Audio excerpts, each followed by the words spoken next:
என்னடா எங்களுக்கெல்லாம் தெரியாம இந்த பொண்ணு கூட வந்து உட்காந்துட்டு இருக்க? யாரா அந்த பொண்ணு? சாரிடா, நான் இவளை லவ் பண்றேன். இவ பெரிய பணக்கார வீட்டு பொண்ணு. இங்க லவ் மேட்ரு ஏற்கனவே அவங்க வீட்டுக்கு தெரிஞ்சு போய் ஏகப்பட்ட பிரச்சனைடா. இவ என்னை மீட் பண்றது தெரிஞ்சா இன்னும் பெரிய பிரச்சனை ஆயிடும்டா. அதான் யாருக்கும் தெரியாம இப்படி மீட் பண்றோம். போடா லூசு, காதலிச்ச பிறகு எதுக்குடா பயப்படுற? எல்லாத்தையும் தாண்டி வரதாண்டா காதல். உனக்கு எந்த பிரச்சனை இருந்தாலும் சொல்லு, நாங்கள் பார்த்துக்குறோம். இவன் யாரையும் இன்ட்ரடியூஸ் பண்ணி வைக்க மாட்டான். By the way, I'm Shiva. இந்த வானரங்கள்லாம் என்னோட சாரி எங்களோட ஃப்ரெண்ட்ஸ்.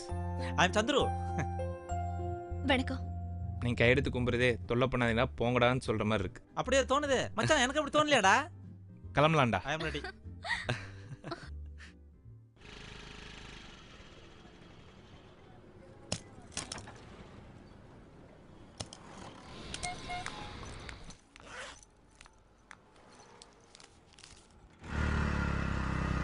யாரோடதுமா செயின்? என்னோட செயின். ரசீதில் ஆம்பளை பேர் போட்டிருக்கு. அவர் வந்தால் தான் கொடுப்போம்.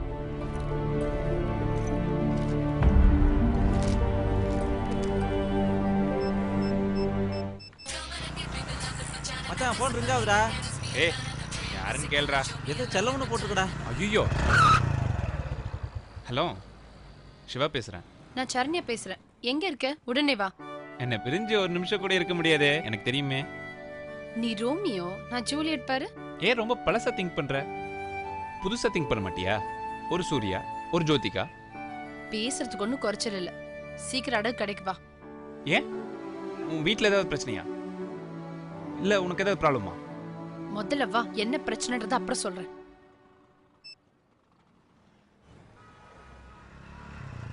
ஆஹா மாட்டணும்டா.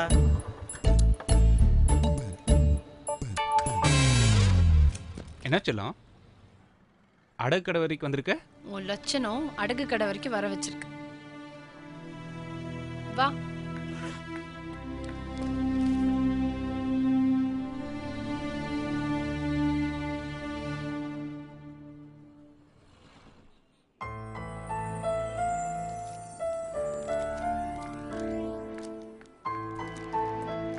ஏ சரண்யா, ஷைன் எடுத்துட்டு எங்கே போற? கொடுத்த கிஃப்டை திருப்பி எடுத்துட்டு போகக்கூடாது, ரொம்ப பாவம் தெரியும்ல. உன்ன மாதிரி ஒரு ஆளை என் வாழ்க்கையில சந்திச்சதே பாவம்.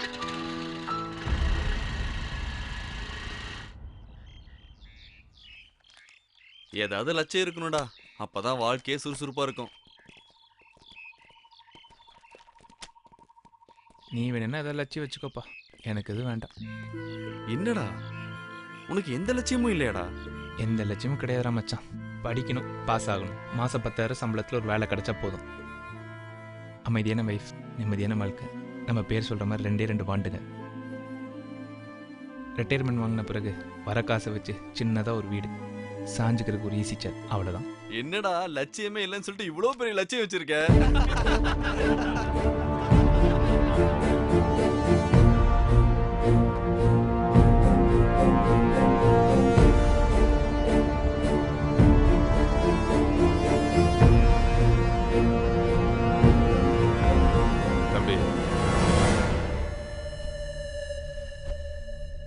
உன்னை வெட்டினது யாருன்னு பயப்படாம என்கிட்ட சொல்லு.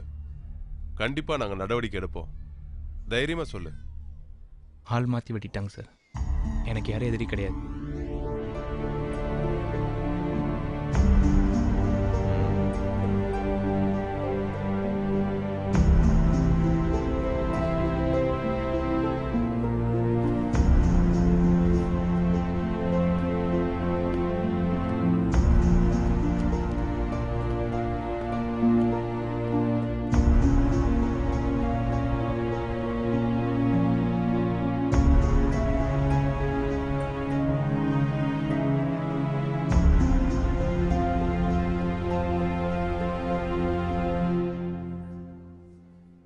எல்லாத்தையும் தூக்கி போட்டுட்டு வா.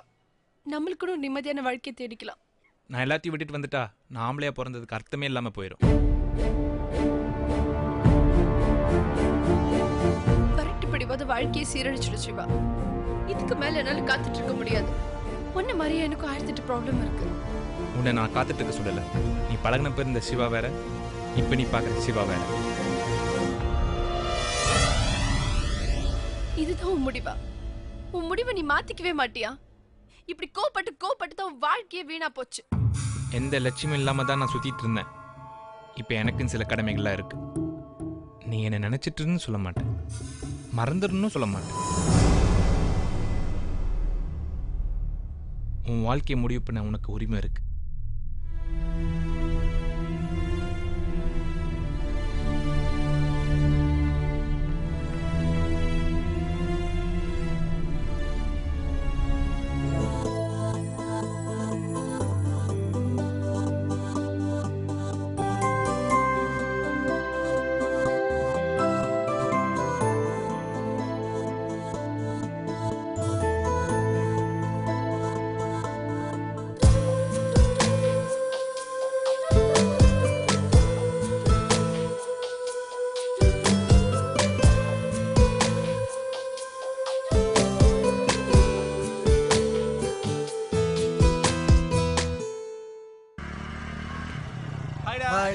ஹாய். ஹாய்டா.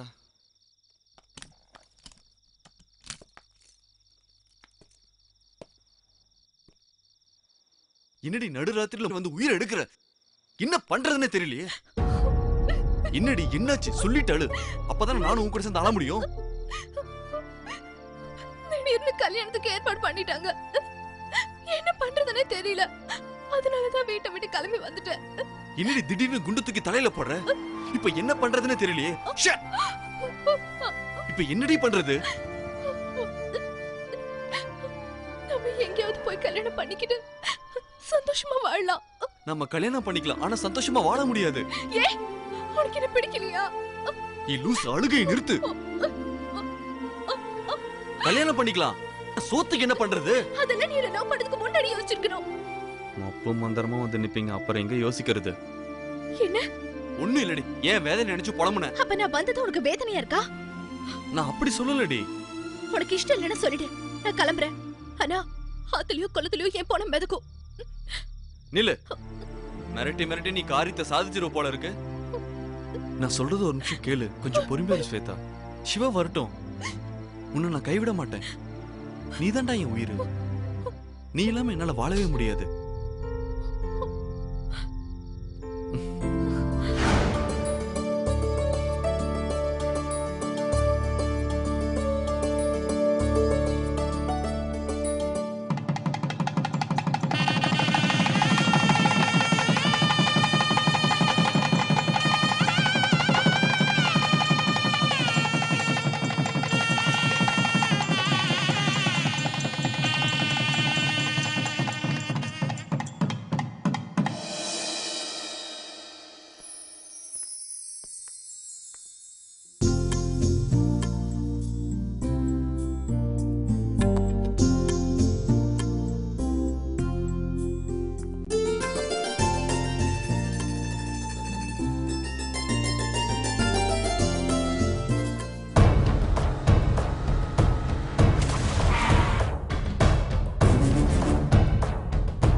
எங்களை ஆசீர்வாதம் பண்ணுங்க.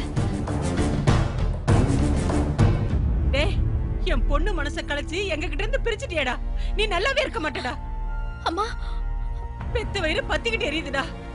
என்ன அவமானப்படுத்தி தலை நிமிர்ந்து நடக்க முடியாம பண்ணிட்ட. என் வயசு வரும்போது தாண்டா உனக்கு தெரியும் வேதனையும் அந்த வலியும். ஏய், நீ சின்ன குழந்தையா இருந்தப்போ உனக்கு உடம்பு சரியில்லடி. உனக்கு பால் கொடுக்க முடியல, மார்பு கட்டிக்கிச்சு. அந்த வலியை விட இந்த வலி பெருசு இல்லடி. இல்லம்மா, வயிறு எரிஞ்சு சொல்றேன், நீ நல்லாவே இருக்க மாட்ட, நாசமா போயிருவேன். அம்மா ப்ளீஸ் மா, அம்மா ப்ளீஸ் மா. அம்மா, உங்க கோபம் நியாயமானதாம்மா. நடந்தது நடந்து போச்சு, ஆசீர்வாதம் பண்ணி போம்மா. அதான் அர்ச்சனை போட்டு வாழ்த்திட்டு போறேனே, 16 மிக்க பெருவாழ்வு வாழட்டும்.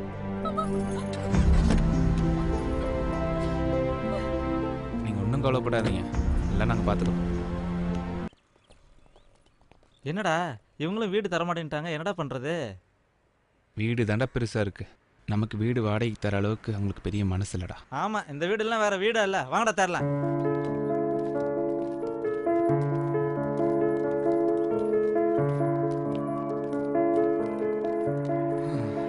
என்னடா வீடு தேடி தேடி டயர்ட் ஆயிடும் போல இருக்கு. பேசாம ஒரு வாரம் டூர் மாதிரி எங்கேயாவது போயிட்டு வந்துடலாம்டா. உனக்கு என்ன பைத்தியமா பிடிச்சிருக்கு? வந்த பிறகு வீடு தேடி தானே ஆகணும். சோம்பல் பட்ட வேலைக்காகாது. டேய் மச்சான், இந்த பங்களா பாடுறா, சூப்பரா இருக்குடா. டேய் மச்சான், இந்த பங்களா கேட்டு பார்க்கலாம்டா. இவ்வளவு பெரிய வீடு யாராவது வாடகைக்கு தருவாங்களா? அவுட் ஹவுஸ் ஏதாவது இருக்கான்னு கேட்டு பார்ப்போம். ரெக்வஸ்ட் பண்ணி பார்ப்போம். மச்சான், வீடு கிடைக்குதோ இல்லையோ கண்டிப்பா நாய்கிட்ட இருந்து கடி கிடைக்கும்டா. டேய் நீ ஏன்டா பீதியை கிளப்புற? வாங்கடா போய் கேட்டு பார்ப்போம். நல்ல மனசு உள்ளவன் ஒருத்தன் கூடவா எல்லாம் போயிடுவான்.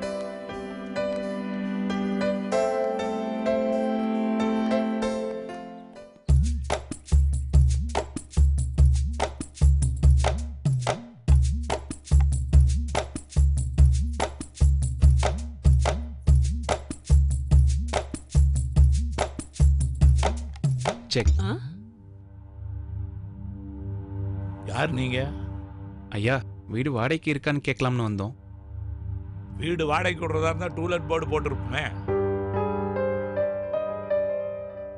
எல்லா இடத்துலையும் தேடிட்டோங்கய்யா, சரியா வீடு செட் ஆகலை. அதான் உங்ககிட்ட கேட்டுட்டு போலான்னு வந்தோம்யா. தம்பி, முதல் வீடு காலி இல்லை. அப்படியே காலி இருந்தாலும் அதை வாடகை தர வேண்டிய அவசியம் எங்களுக்கு இல்லை. பசங்க பேர பிள்ளைகள்லாம் வெளிநாட்டில் இருக்காங்க, அவங்களுக்காகத்தான் இந்த வீடு கட்டினது. அதனால தரமாட்டோம்ப்பா. ஐயா, இவங்க புதுசாக கல்யாணம் பண்ணியிருக்காங்க. நீங்கள் கொஞ்சம் ஹெல்ப் பண்ணால் நல்லாயிருக்கும். வீடு காலி இருந்தா ஓகே, அதான் காலியா இல்லையே. ஏதாவது அவுட் ஹவுஸ் மாதிரி இருந்தா நாங்கள் 2 பேரும் அங்கே போயிடணும், நீங்கள்லாம் இங்கே இருந்துக்குவீங்களா? நீங்கள் மனசு வச்சா கொஞ்சம் ஹெல்ப் பண்ணலாங்கய்யா. ப்ளீஸுங்க ஐயா.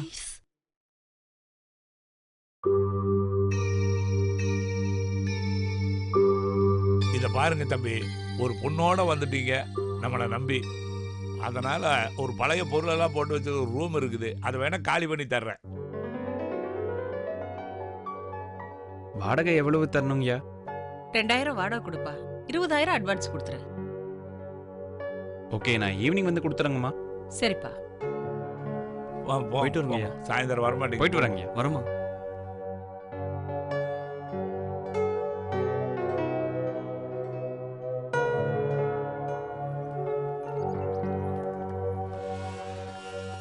$20,000 அட்வான்ஸ் கேக்குறாங்க. பணத்துக்கு என்னடா பண்றது? ஏதாவது பண்ணி தாண்டா ஆகணும். வீடு கிடைக்கிறது எவ்வளோ கஷ்டம்னு பார்த்தல்ல. அட்வான்ஸ்க்கு என்னடா பண்றது? இருக்கிற பணத்தை எடுங்கடா. எடுங்கடா. என்கிட்ட 3000 இருக்கு. மச்சான், என்கிட்ட 5000 இருக்குடா. மச்சான் என்கிட்ட ஒரு 500 இருக்குடா. என்கிட்ட 1500 இருக்குடா. மொத்தம் 10000 தான் இருக்கு. நம்மளால உங்களுக்கு எவ்வளவு கஷ்டம். இதெல்லாம் சகஜமா? என்ன பண்றதுனே புரியலையடா. ஏதாவது பண்ணி ரெடி பண்ணுண்டா. டேய் ஹிட்லர் வருதுடா. என்ன எல்லாரும் பேய் மொழி முழிச்சிட்டு இருக்கீங்க? எல்லாம் ஒரு 10000 கம்மியா இருக்கு. அட்வான்ஸ் கொடுக்கணும்.